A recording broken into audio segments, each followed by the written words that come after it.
Welcome back, jerks. This is episode 2, probably the last episode. And today we're going to tackle, why is it that our favorite people tend to be the ones that frustrate us the most? We're going to be in very close quarters for at least the next couple of months. So frustration is, or probably will be very soon, at an all-time high. And I think I do have a few answers for you.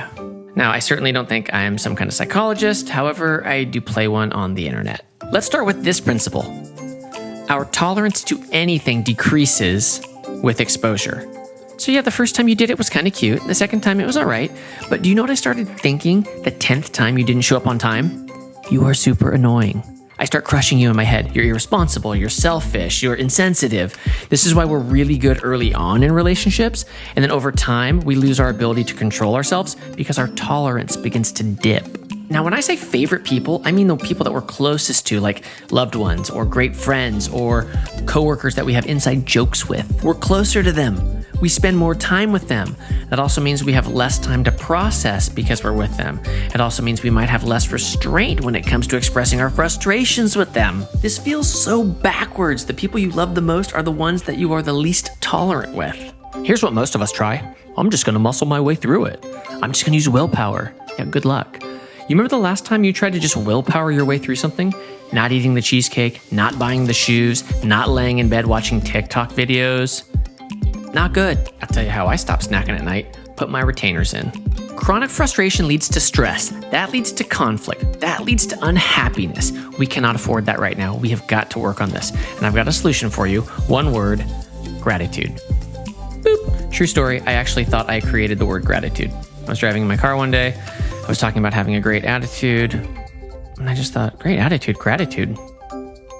It was incredible. I felt amazing. And then like 10 seconds later, I was super depressed. It's terrible. I read this article from this doctor named Alex Lickerman. He's written a bunch of books on how your mind works. While I think that gratitude should be a value that all of us have, he suggests that maybe gratitude needs to actually start as a distraction for many of us. I found this fascinating. If you ask me, distraction is a much better option than just trying to go the willpower route. Because if it's you head-to-head against the cheesecake, if you decide to go the willpower route, we are going to be talking about this for years as the great cheesecake meltdown of 2020. I have never said the phrase cheesecake meltdown in my life. I am reading Midnight in Chernobyl. So why do our favorite people frustrate us the most? We're less tolerant with them, we're more comfortable with them, and we speak more freely with them. That's not a good recipe. Now, before your next emotional meltdown with one of your favorite people caused by all this building frustration, just stop for a second and remind yourself why this is one of your favorite people. And if you're having a hard time doing that, well, just think about your life without them for a minute. That'll make it a lot easier to find things that you're grateful for. I'm also not saying no meltdowns allowed. I'm saying less meltdowns allowed. Don't forget, frustration leads to stress, leads to conflict, leads to unhappiness. Replace the frustration before it gets there. Swap it out for gratitude. See you next time, you jerk.